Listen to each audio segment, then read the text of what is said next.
Hello guys, my name is Rachna Nawani. Welcome to Bycam tutorial.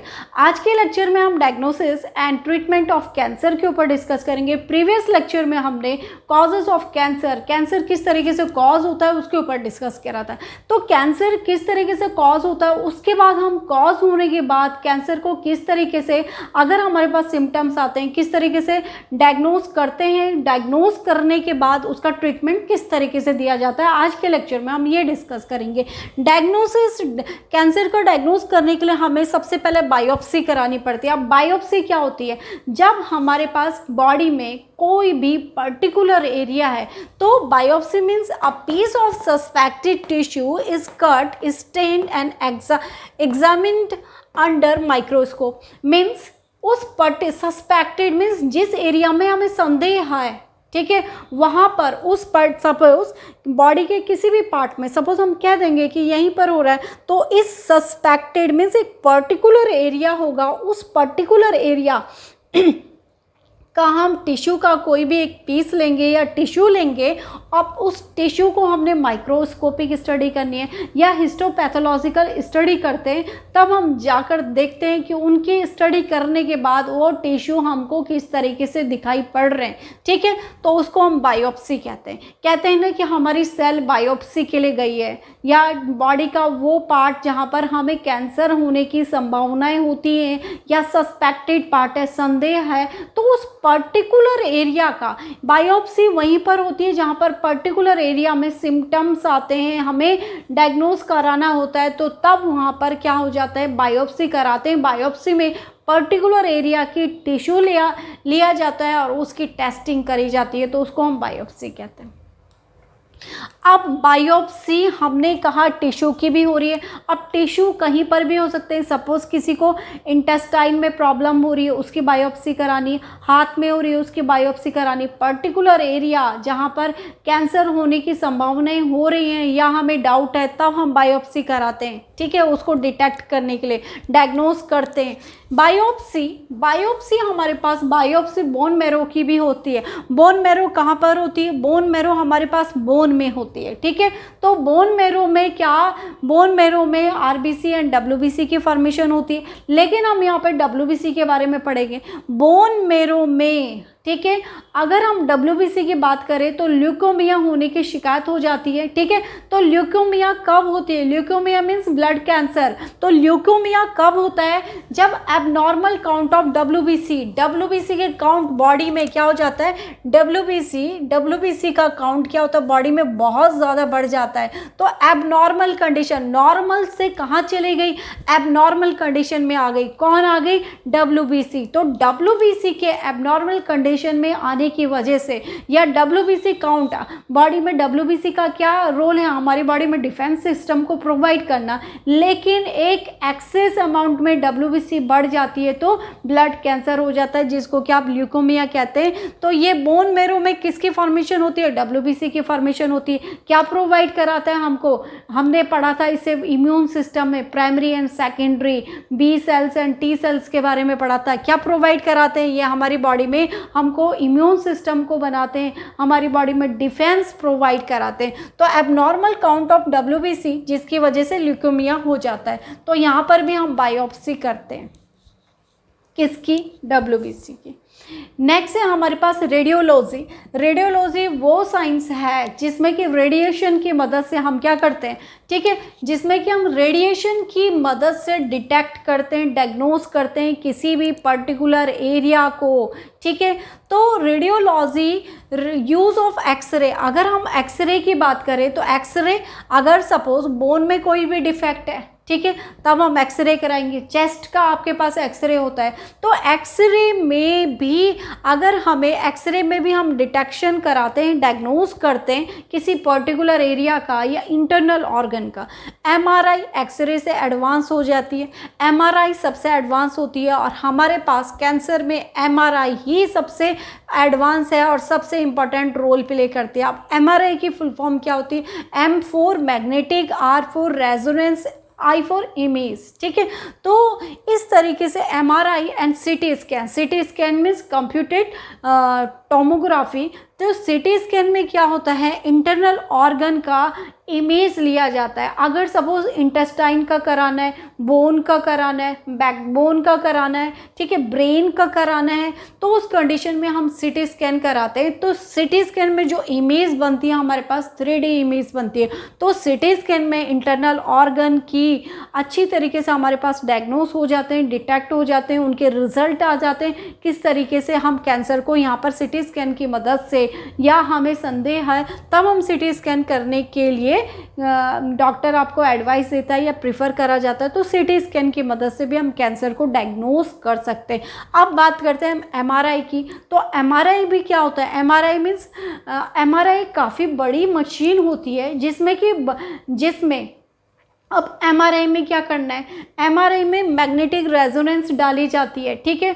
तो MRI जब हमारी body का होता है तो केवल हम कॉटन के क्लोथ्स ही पहनने के लिए प्रीफर करते हैं। बॉडी में जितने भी मेटल पार्ट्स होते हैं या मेटल पार्टिकल जो हमने यूज़ करे हुए होते हैं, पहने हुए होते हैं, उन सबको निकाल दिया जाता है। क्यों? क्योंकि यहाँ पर मैग्नेटिक रेज डाली जाती है, इंट्रैक्शन ना हो, ठीक है। तो क्या होती है, बहुत काफ़ी लंबी मशीन होती है और उस मशीन में किसी भी पेशेंट को लिटाया जाता है और फिर मशीन के अंदर डाला जाता है और मैग्नेटिक रेजोनेंस या मैग्नेटिक इमेज या रेज तभी उस पर्टिकुलर एरिया में ही डाली जाती है, ठीक है, जहाँ पर हमें डायग्नोस करना होता है, ठीक है। तो एमआरआई भी एमआरआई सबसे एडवांस टेक्निक है हमारे पास, किसके लिए, कैंसर को देखने के लिए या कैंसर को डिटेक्ट करने के लिए। और वैसे भी मॉडर्न टाइम में सबसे एडवांस टेक्निक है जिसकी मदद से हम आसानी से इंटरनल ऑर्गन्स को सीटी स्कैन और एमआरआई की मदद से आसानी से डायग्नोस कर सकते हैं, ठीक है। नेक्स्ट है हमारे पास लोकल टिश्यू एसोसिएटेड, ठीक है। Local tissue associated means suppose किसी को कैंसर हुआ है और बॉडी के किसी बाहरी पार्ट में हुआ है, ठीक है। तो कैंसर जो हमने डायग्नोस किया, सपोज मस्सा ही हमने डायग्नोस किया कैंसर, उसमें ना तो कोई पेन हो रहा है ना ही उसके कोई सिम्टम्स आ रहे हैं, हमारी बॉडी में वो बढ़ भी नहीं रहे काफ़ी टाइम से। सपोज़ किसी के हाथ में इस तरीके से क्या हुआ, इस तरीके से सर्कल हो गया, इतना बड़ा गोला बन गया गुठली की तरह, ना तो उसमें पेन हो रहा है और काफ़ी टाइम से उसका साइज उतना का उतना ही है, उसमें साइज भी इंक्रीज़ नहीं हो रहा है, बॉडी में उसकी वजह से कोई हार्म भी नहीं हो रहा है और ना ही ये पेनफुल सिम्टम्स को शो कर रहा है। तो इस कंडीशन में क्या होता है, ये भी हमारे पास ट्यूमर है, लेकिन ये ट्यूमर हमारी बॉडी को हार्म नहीं करता। इसकी जो रिप्लिकेशन की प्रोसेस होती है वो बहुत स्लो होती है, काफ़ी टाइम के बाद बढ़ती है। लेकिन इस कंडीशन में अगर हमें डायग्नोस हो जाता है तो इस पर्टिकुलर एरिया को हम सर्जरी की मदद से हटा सकते हैं और आसानी से बच सकते हैं। नेक्स्ट है ये तो हमने कैंसर के डायग्नोस करने के तरीके पढ़े, किस तरीके से हम कैंसर को डिटेक्ट कर सकते हैं, biopsy, CT scan, X-ray, MRI और MRI, CT scan, X-ray, biopsy, ये सब हमारे पास कैंसर को डिटेक्ट करने के, डायग्नोस करने के मेथड्स हैं। उसके बाद कैंसर डायग्नोस हो गया, उसके बाद डायग्नोस होने के बाद हम कैंसर के लिए क्या ट्रीटमेंट देंगे वो हम पढ़ेंगे। फर्स्ट है हमारे पास सर्जरी, जैसे कि हमने यहीं पर डिस्कस किया कि यहाँ पर क्या होती है surgery mean it is involve, ये क्या है हमारे पास, it is involve removal of entire cancer tissue. Suppose हमने का इंटायर कैंसर टिश्यू, सपोज किसी के हाथ में या पर्टिकुलर गर्दन में कह लीजिएगा कहीं पर क्या हुआ, कैंसर हो गया और ये कैंसर क्या हुआ, 1 से 2 सेल बने, 2 से 4 ही बने, सपोज कह रहे हैं, या इतना बड़ा कैंसरस सेल बन गया सपोज। तो इसके बाद क्या हुआ, इसमें ना तो रिप्लिकेशन हुआ ना तो इसके साइज इंक्रीज हुआ, साइज इंक्रीज नहीं हुआ क्योंकि इसमें रिप्लिकेशन नहीं हुआ और मल्टीप्लिकेशन की प्रोसेस नहीं हुई। तो काफ़ी टाइम तक इसका साइज इतना ही बना हुआ है, ये बॉडी में पेन भी नहीं कर रहा है। लेकिन इस कंडीशन में हम क्या कर सकते हैं, इस इंटायर जो कि कैंसर को कॉज कर रहा है या कैंसर के लिए रिस्पॉन्सिबल होता है, उसको हम आसानी से क्या करा सकते हैं, रिमूव करा सकते हैं। और रिमूव किससे कराएंगे, हम इसके लिए सर्जरी का यूज़ करेंगे। वो पार्ट ही हम बॉडी से बाहर निकाल देंगे जो कि कैंसर को कॉज कर रहा है। तो ये हमारे पास ये मेथड होती है सर्जरी। अब हम हर बॉडी पार्ट की सर्जरी नहीं कर सकते। सर्जरी करने के बाद भी दोबारा कैंसर होने की संभावना कई कैंसरस पेशेंट में हो जाती है या कई बार होने की संभावनाएं होती है, क्योंकि ये क्या होता है, कैंसर क्या होता है, अनकंट्रोल्ड ग्रोथ ऑफ सेल। तो अगर पर्टिकुलर एरिया में, बहुत ही कम एरिया में है, तो वहाँ पर हम सर्जरी की मदद से क्या कर सकते हैं, उन टिश्यूज़ को या उस कैंसर, इसको हम क्या कहेंगे, आप ट्यूमर कहेंगे, ठीक है, तो उनको हम क्या कर सकते हैं, रिमूव कर सकते हैं। नेक्स्ट मेथड है रेडिएशन थेरेपी। अब रेडिएशन थेरेपी मीन्स रेज का यूज़ करना। वो रेज क्या होती है, कैंसर में हम रेडिएशन थेरेपी का कैसे यूज़ करते हैं, एक्सरे का हम यूज़ करते हैं। वो एक्सरेज या यूवी रेज का हम यूज़ करते हैं। तो ये एक्सरेज क्या होते हैं, डिस्ट्रॉय द ग्रोइंग सेल। अगर ये पर्टिकुलर, अगर सपोज किसी के इस पर्टिकुलर एरिया में क्या है, कैंसर है, तो 1 से क्या बन गया, 2, 2 से 4 बन गए, 4 से 6 बन गए, तो ये पर्टिकुलर इन सेल को क्या कर देगा, डिस्ट्रॉय कर देगा। क्योंकि हम क्या कर रहे हैं, इस पर्टिकुलर एरिया में क्या डाल रहे हैं, एक्सरेज को डाल रहे हैं। तो पर्टिकुलर एरिया में ये एक्सरेज डालने पर ये इस एरिया को क्या कर देता है, डिस्ट्रॉय कर देता है, डैमेज कर देता है। और ये पर्टिकुलर एरिया के इसके आसपास जो अदर सेल्स हैं, इनको ये हार्म नहीं करेगा। सबसे इंपॉर्टेंट, सपोज यहाँ पर ये क्या है, कैंसरस सेल है और इनके ऊपर क्या डाला जा रहा है, इनके ऊपर एक्सरे डाला जा रहा है, ठीक है, और इसके बाहर क्या है, हमारे पास हेल्थी सेल्स हैं जिनमें कि कैंसर नहीं है। तो ये केवल इसी पार्ट को क्या करेगा, डिस्ट्रॉय करेगा, इनको हार्म नहीं करेगा। तो एक्सरे में हम इस तरीके से पढ़ते हैं, सराउंडिंग टिश्यू को हार्म नहीं करता, डिस्ट्रॉय केवल किसको करेगा, जो कैंसरस सेल्स होते हैं। तो एक्सरे जो हम डालते हैं पर्टिकुलर बॉडी के उसी पार्ट में हम डालते हैं जहाँ पर कैंसर के सेल होते हैं, और ये एक्सरे कैंसर के सेल को डिटेक्ट करने के बाद उसी पर्टिकुलर एरिया में उन सेल को डिस्ट्रॉय कर देते हैं। उसके सराउंडिंग्स में जो सेल होते हैं उनको वो डिस्ट्रॉय नहीं करते। नेक्स्ट है ड्रग। अब हमने एक्सरेज का यूज़ कर दिया, रेडिएशन थेरेपी कहते हैं हम इसको, तो यहाँ पर यूज़ कर दिया। ट्रीटमेंट हमने सर्जरी की मदद से भी कर दिया कैंसर को ख़त्म करने के लिए या रिमूव करने के लिए। अब हम इन सारी थेरेपीज़ के साथ साथ क्या करते हैं, हम ड्रग्स का यूज़ करते हैं। Drug means medicine, drug means chemical substance, inhibit the cell division. अगर हमने किसी को भी क्या कर दिया, किसी भी पेशेंट को, हम वो कैंसर से पीड़ित है, कैंसर से ग्रसित है, उसको हमने दवाई दे दी, ठीक है, तो दवाई दे दी, तो ये सेल्स हैं सपोज, ठीक है, तो ये सेल्स है, इसमें क्या हो रहा है, डिवीज़न हो रहा है। तो जैसे ये क्या करेगा, ड्रग का यूज़ करेगा, तो ये ड्रग क्या करेंगे, इस डिवीज़न को रोक देंगे, ठीक है। अब इस ड्रग ने यहीं पर इस डिवीज़न को रोक दिया तो आगे इसमें क्या होगा, डिवीज़न ही नहीं होगा।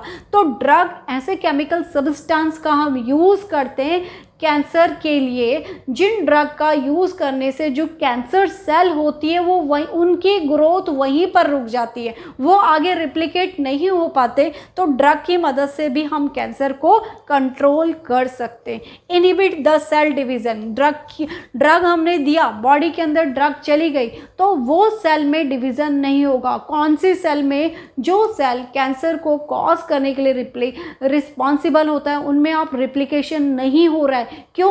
क्योंकि केमिकल सब्सटेंस हम यूज़ करें अपनी बॉडी में, तो वो सेल वहीं पर रुक जाएंगे, उनकी ग्रोथ वहीं पर रुक जाएगी, उसमें फर्दर डिवीज़न नहीं होगा, ठीक है। इनहिबिटिंग डीएनए सिंथेसिस, अब डिवीज़न ही नहीं होगा, डीएनए की सिंथेसिस नहीं होगी तो इनकी ग्रोथ यहीं पर रुक गई। तो ड्रग भी इंपॉर्टेंट रोल प्ले करते हैं कैंसर को रोकने के लिए। अब बहुत सारे ड्रग्स होते हैं जो कि सेल की ग्रोथ को नहीं होने देते, वहीं पर उनको सिंथेसिस नहीं होने देते, मतलब डीएनए नहीं बनने देंगे, रिप्लिकेशन नहीं होगा तो डीएनए भी नहीं होगा, डीएनए की सिंथेसिस वहीं पर रुक गई, रिप्लिकेशन रुक गया, ठीक है, जब हमने केमिकल सब्सटेंस ड्रग का यूज़ करा। अब ड्रग इतनी हार्मफुल होते हैं, ये हमारे पास कैंसर को जो हम ट्रीटमेंट करने के लिए जिन ड्रग्स का यूज़ करते हैं वो हमारे पास हार्मफुल होते हैं, क्योंकि ये सेल को तो डिस्ट्रॉय कर रहे हैं, उनकी ग्रोथ को नष्ट कर रहे हैं, उनकी ग्रोथ को रोक दे रहे हैं, डीएनए की सिंथेसिस को रोक दे रहे हैं। इसके साथ साथ ड्रग्स का अपने आप साइड इफ़ेक्ट बहुत ज़्यादा होते हैं, ठीक है। तो कैंसर में जब हम कैंसर में केमिकल ट्रीटमेंट जब हम लेते हैं, रेडिएशन थेरेपी लिया, सर्जरी का यूज़ किया, केमिकल ट्रीटमेंट लिया, केमिकल ट्रीटमेंट मीन्स ड्रग का यूज़ करा, तो ड्रग के यूज़ करने से सबसे पहले क्या होता है, हेयर लॉस होता है। तो ये ड्रग के सिम्टम्स है, बहुत सारे लोगों में हेयर लॉस बहुत जल्दी हो जाता है, ठीक है, तो फीमेल में हेयर लॉस ज़्यादा होता है, ठीक है। तो हेयर लॉस ये इसके साइड इफ़ेक्ट है। एनीमिया, जो इन ड्रग का यूज़ करता है उसको वीकनेस हो जाएगी, और वीकनेस क्यों होगी, क्योंकि उसकी बॉडी में वो क्या हो गया, एनीमिक हो गया, एनीमिक हो गया तो उसको शारीरिक थकावट जरूर लगेगी, उसे कमजोरी महसूस होगी, तो उसकी बॉडी में ब्लड की भी डेफिशिएंसी हो जाती है। तो नेक्स्ट से हमारे पास अक्सर आपने देखा होगा जो कैंसर के मरीज होते हैं वो एनीमिक हो ही जाते हैं, उनको बाहर से ब्लड भी देना पड़ता है। क्यों? क्योंकि वो इस ड्रग को जब ये ट्रीटमेंट हम दे रहे हैं, एक्सरे ट्रीटमेंट, हम केमिकल ट्रीटमेंट दे रहे हैं या रेडियोथेरेपी का हम यूज़ करें, तो वो इन सभी चीज़ों को इतना ज़्यादा नहीं झेल पाता, तो कहीं ना कहीं एनीमिक भी हो जाता है, तो इसलिए ब्लड भी चढ़ाना पड़ता है। इम्यूनोथेरेपी मीन्स हम ऐसी थेरेपी का यूज़ करते हैं कि जो कैंसर पेशेंट की या जो कैंसर से सफ़र कर रहा है उसके ट्रीटमेंट में मदद करे। इम्यूनोथेरेपी मीन्स उसकी बॉडी के इम्यून सिस्टम को स्ट्रॉन्ग करने के लिए जो हम थेरेपी का यूज़ करते हैं उसको हम इम्यूनोथेरेपी कहते हैं। It involve natural immunological defence, मतलब इम्यूनोथेरेपी में हम उसकी बॉडी में क्या करते हैं, इम्यून सिस्टम को स्ट्रॉन्ग करने के लिए नेचुरल इम्यूनोलॉजिकल डिफेंस मैकेनिज्म, उसकी बॉडी में ऐसे डिफेंस मैकेनिज्म को प्रोवाइड कराते हैं ताकि उसकी बॉडी की इम्यून सिस्टम क्या हो, स्ट्रॉन्ग हो। इम्यून सिस्टम स्ट्रॉन्ग होगा तो किसी भी पैथोजन से, किसी भी वायरस से, और कैंसर कॉज करने वाले जो सेल्स हो रहे हैं, वायरस हो रहे हैं जो रिप्लिकेशन कर रहा है, उनसे आसानी से फाइट करेगा तो उतनी जल्दी रिकवर होगा। तो इम्यूनोथेरेपी मोस्ट इंपॉर्टेंट थेरेपी है हमारे पास यहाँ पर कैंसर के लिए। तो इम्यूनोथेरेपी का हम यूज़ करेंगे। It involve natural immunological defence mechanism, हमारी बॉडी में जो कैंसर से ग्रसित है उसकी बॉडी में क्या करेगा, ये नेचुरल इम्यून सिस्टम को या डिफेंस मैकेनिज्म को प्रोवाइड करेगा। The immune system help our body, immune system क्या करता है, हमारी बॉडी में हेल्प करता है फाइट इन्फेक्शन एंड, कोई भी जो बॉडी में इन्फेक्शन होता है उससे फाइट करने के लिए, एंड अदर डिजीज़, जो अदर उसके साथ साथ अब कैंसर हो रहा है उसके साथ साथ बहुत सारे और सिम्टम्स भी आ सकते हैं, उनसे उन डिजीज़ भी हो सकते हैं, उनसे फाइट करने के लिए हमारी बॉडी में डिफेंस मैकेनिज्म प्रोवाइड करता है। और इसके साथ साथ इम्यूनोथेरेपी में क्या होगी, हमारी बॉडी में WBC की फॉर्मेशन होगी, तो WBC क्या करता है, हमारी बॉडी में डिफेंस मैकेनिज्म को प्रोवाइड करता है, डिजीज से फाइट करने में इंपॉर्टेंट रोल प्ले करता है। तो WBC की फॉर्मेशन में इम्यूनोथेरेपी बहुत इंपॉर्टेंट रोल प्ले करती है। कैंसर की कंडीशन में हम इम्यूनोथेरेपी को बहुत ज़्यादा प्रीफर करते हैं, क्योंकि जितनी ज़्यादा WBC बनेगी या हमारी बॉडी में WBC की फॉर्मेशन होगी तो हमारा इम्यून सिस्टम प्रॉपर तरीके से काम करेगा, हम कैंसर से बच पाएंगे। तो आज के लेक्चर में हमने डायग्नोसिस, कैंसर को किस तरीके से हम डायग्नोसिस कर सकते हैं और उसके बाद हम कैंसर को किस तरीके से ट्रीट कर सकते हैं, कैंसर का ट्रीटमेंट क्या है, आज के लेक्चर में हमने ये पढ़ा। आई थिंक स्टूडेंट आपकी समझ में आया होगा जो हमने आज का लेक्चर पढ़ा। तो वीडियो को ज़्यादा से ज़्यादा लाइक करें, अपने फ्रेंड के साथ शेयर कीजिएगा। अगर आप चैनल में नए हैं तो प्लीज़ सब्सक्राइब ज़रूर करें। Thank you.